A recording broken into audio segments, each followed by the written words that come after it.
My brother and my sister-in-law have been married for 6 years. I love them both dearly. They adopted a little girl about a year ago. My parents were happy about this too, at first.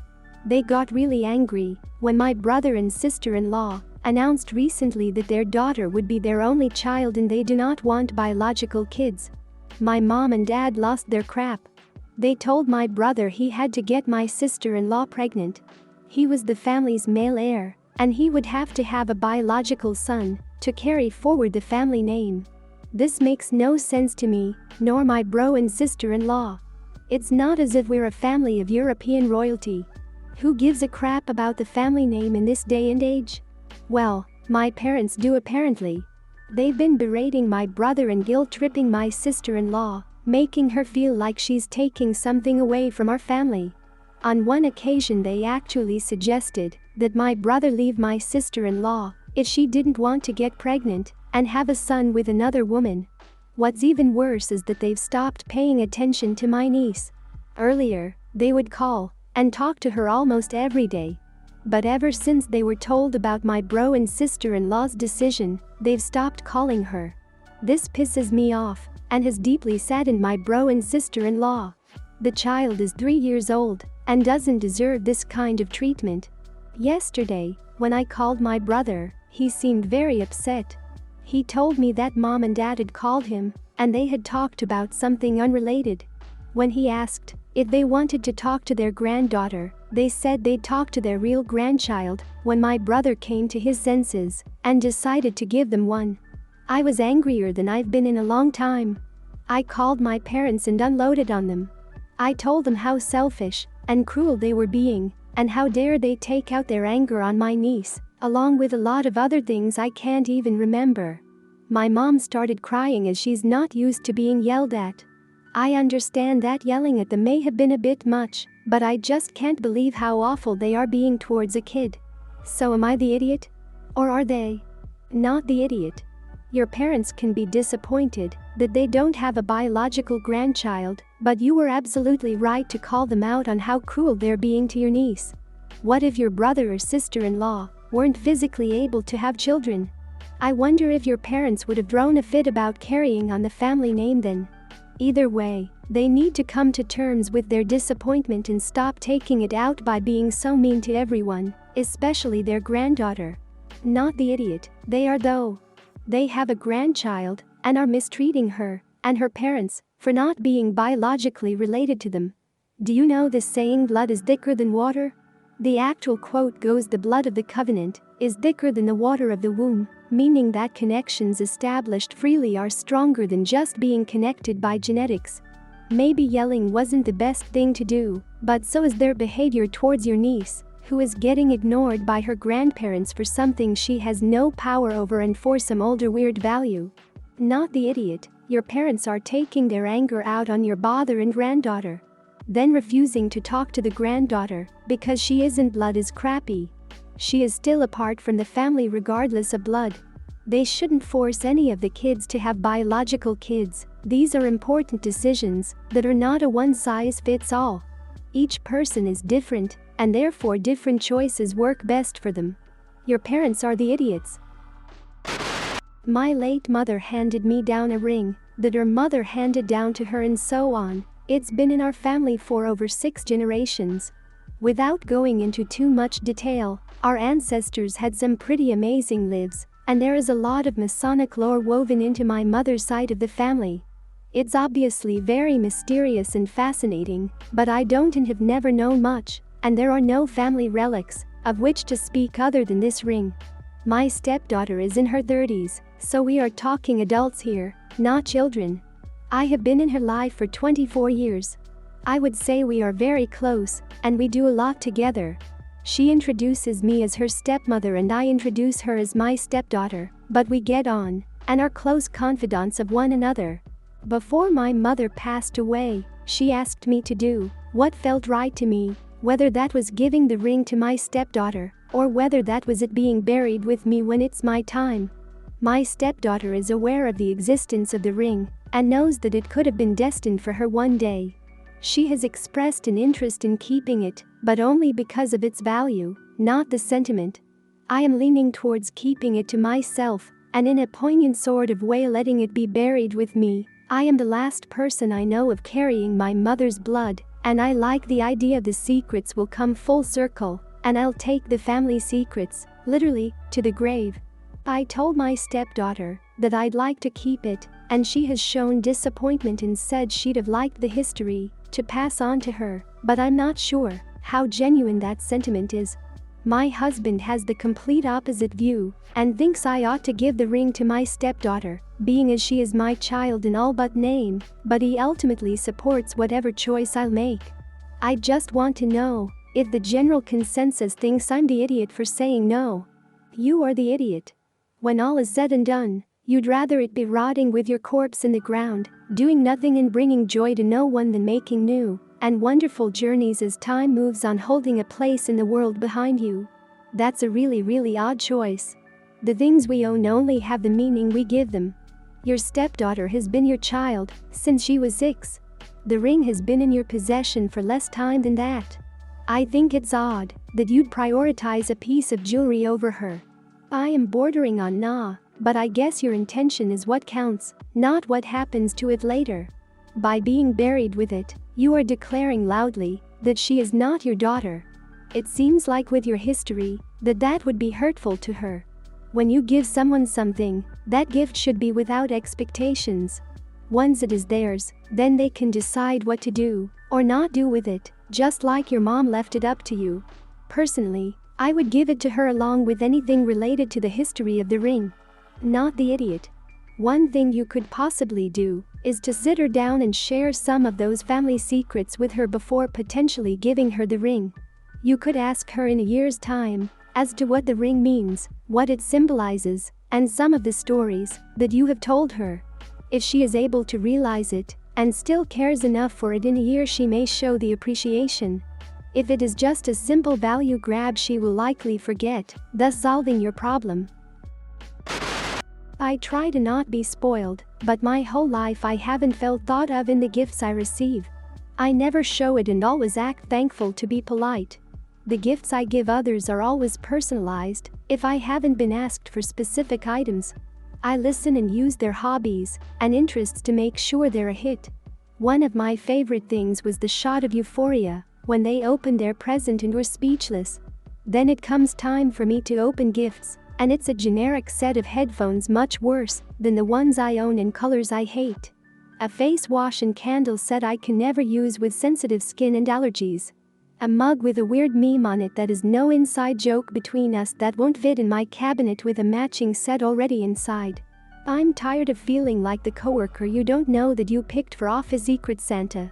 I stopped hoping they finally listened or got me something from a list I specifically gave in case they couldn't be arsed to put thought and effort into it. I can't think of a gift I've received that wasn't donated or stuffed in a box in storage, yet every gift I've given others is still on display, used, talked about, or complimented when seen. Why don't I deserve that effort? My friends are so great in every other way, my husband loves me endlessly, and there's no other area I feel we're lacking, so why don't they try and get me something from my interests? Why am I unwrapping a clearance tea set when I'm a coffee drinker? We all sent out lists again weeks back, and my husband said he was already done his shopping and excited to wrap my gifts. I was hopeful this time he got something from my list. While tidying, I found a stash with candy, a pair of cheap slippers in a pattern I'd never wear, a makeup travel bag with a tacky slogan "Slay all day" on it. I despise quotes on anything, and it's well known, and a pair of gloves. I just felt deflated. I felt sunken in on myself. I realized I'd never get the joy of opening a gift and being blown away by its thoughtfulness. I cracked. I told everyone I wasn't doing gifts this year and to return anything they got me because I didn't have the money and wanted to be fair. It's true. I don't have the money to waste $1,000 plus on personalized gifts for everyone just to feel disappointment. I canceled all my orders, returned all the items I got, and bought things off my own list using those funds. I wrapped them and put them under the tree to me from me. Husband is hurt, friends are disappointed, family has told me how spoiled, entitled and petulant I'm being. I think they're just mad they aren't going to get gifts from me this year that they boast about and post online and get tons of comments about how cool it is. This year I'm getting what I want, and going forward this may even be my tradition forever, so I finally get things I'd like. But as Christmas gets closer I'm starting to feel guilty and ashamed for what I've done. Am I the idiot? I'm going to go with not the idiot because I know how you feel, although many of my friends can't even bother to give gifts to me in return. It just wears on you when you put out such a high level of effort and it doesn't get reciprocated in the least. Did you try honest communication with everyone prior to canceling Christmas? It may have been hard for them to hear that their gifts are always missing the mark, but you do deserve to get things you can actually use or like. Not the idiot. I know how you feel completely. I'm by no means the best gift giver, but I do try to get specific things that specific people would want. Meanwhile, last year my mom gave me an seen on TV contraption that makes hard-boiled eggs en masse because it's healthy and will help you lose weight. Besides the idiotness of it all, I hate eggs, especially hard-boiled ones. I always have. I would gag from the smell when my dad ate them. My mother knew this, and while she touts being the best mom, says she forgot when I opened the gift and gave her what the hell face. Not the idiot. I feel this on such a personal level. Year after year as a child I would receive items that were the complete opposite of what I liked and wore. I was the tomboy of the family, but always received the girliest things out of everyone. I never understood. I was always thankful that they thought of me, but I felt so bad always giving away the items or even selling them because I got no use from them. Now as an adult I do gifts, but not every year. I was fired in March, and I'm currently in the process of suing the school I used to teach at. I'm a 31-year-old woman. I'm posting here after stumbling upon this on the deep rabbit holes on the internet, hoping to get a third perspective on my situation. I was hired as a mathematics teacher at a private school somewhere in the European Union. It is a boarding school, so I also supervised a certain girl's dormitory. This one girl, Lucy, alias, was your typical shy and soft-spoken girl with not many friends. Lucy was also one of the most underperforming students in my class. After a careful inspection of her work, it was quite clear that this girl suffers from extreme anxiety and is unable to do well under timed conditions, but otherwise is a bright girl. I decided to work with her in her dormitory room, common to all female students, and done in the presence of Lucy's classmates, warden and often other staff members. It was always bustling and lively and never alone. After school for 1 hour and I took guidance from a family friend who is a well-known child psychologist. I start seeing massive improvement in Lucy's performance and confidence, and I was quite excited to have her take part in future school activities. 2019 winter semester comes around, and turns out Lucy's parents have transferred her in another school and lodged a complaint against me for inappropriate behavior. I had all the necessary permissions to tutor that child after school, and it was always done in the presence of the warden. I was fired, and I have since been in a state of sheer anger and disappointment. I sometimes worry about Lucy's future. I'm in the middle of legal proceedings against my ex-employer. Although my parents, especially my mother, often tells me that life happens, and not every parent enjoys interference in their child's life and I should just drop all lawsuits, start fresh and move on. I don't want to, but I somehow respect where my mother is coming from. Not the idiot for suing the school. No idiots here for caring about the kid. I'm a stone's throw from my doctorate and have been doing forensic assessment with children as part of my program for over a year now. Parents are the bane of my existence and never cease to amaze me with the lengths they will seemingly go to cause damage to their children. Gotta figure out how to let it go after the lawsuit, preferably before. You can't save that kid from whatever you think is going to happen to her. Not the idiot after reading your post, and definitely not the idiot after seeing your further explanations in the comments. You did everything right, with all the necessary permissions. I presume the school thought it would be easier to fire one teacher than lose the money from multiple families if word got out, even though you didn't actually do anything wrong. I would definitely continue to sue, both for wrongful termination and defamation. The accusations could permanently ruin your career. Best of luck, and hope to see a positive update in the future. Absolutely not the idiot. Wrongful claims like that can be detrimental. My mother worked as a counselor for teen boys a year or so ago, and she got fired because the boys favored her over other counselors since she's very kind and understanding. She was fired because the other counselors believed the only reason they could have possibly favored her was because she was acting inappropriately. I'm so sorry you were falsely accused. Definitely go through with suing your ex-employer. This claim could damage your future job prospects. I've been using Tinder for a few weeks now. My profile picture is a picture of me at the store that I used to work at. A customer came in with a pet pigeon and let the bird sit on my arm, and then I asked him to take the picture with my phone. I didn't use any filters. You can see me from my midriff up to the top of my head, but to be honest, I was wearing a sweater.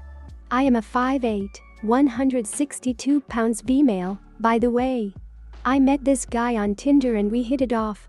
He was really funny, and we had some hobbies in common. We agreed to go on a date downtown to look at pigeons because he said that he also liked them. When we met, he was completely different from how he was over chat. He didn't say anything to me on his own and just answered questions with simple yeses and nos. He seemed angry the whole time and left the date after about an hour, saying he was supposed to meet his friend. I thought that maybe he was shy in real life and texted him afterwards to thank him for the date and ask him if he had an okay time. He didn't reply for a few days, but this morning I got this text. Just a heads up, not everyone is into big girls. You should really let guys know ahead of time so they don't get put on the spot. Just my advice. Hope you find what you are looking for. Best wishes. I feel really embarrassed after reading this text. I didn't mean to put anyone on the spot. I know I'm not thin, but I'm also not that heavy. It never occurred to me that this was something I had to disclose before meeting someone. But I do remember reading some posts online where people were similarly disappointed that a date was bigger than they let on. Am I one of those deceptive dates? Am I the idiot? Not the idiot. There is absolutely no basis behind what he said. It isn't up to you to make sure he knows how much you weigh, just like it isn't up to him to make sure you know how tall he is. Imagine if you went on a date with a 5'8" guy who you thought was closer to 6. I'm sure you wouldn't tell the guy that in the future he should make sure everyone knows his height, so girls aren't put on the spot. Either is rude as hell, and the kind of people you would want to meet wouldn't say that. This thread perfectly illustrates how skewed Americans are when it comes to what constitutes being overweight. 60% of Americans are overweight. 162 pounds at 5'8" is overweight, or borderline overweight for a female. And anyone who has aged knows that number tends to go up with time, not down. Sorry, but people have become so damn blind to what is actually healthy because they are surrounded by overweight people. How you look or feel, or what your boyfriend says, isn't what determines if you are overweight. Just because your grandma says you look skinny and need to eat more doesn't mean you actually are. Not the idiot. Not the idiot. Firstly, I wouldn't say you're overweight, or even really a big girl. Anyone can wear clothes that make them look a little larger or smaller. As someone who lost a lot of weight, but still has that last bit to go, I wouldn't let someone like that get to you. He couldn't be bothered to look past your appearance or make any effort. If you only had selfies of your face with a lot of filters, I could understand someone may not feel they got to see the real you, but I'm sure you're fine. You'll find someone who is really into you and worth your time.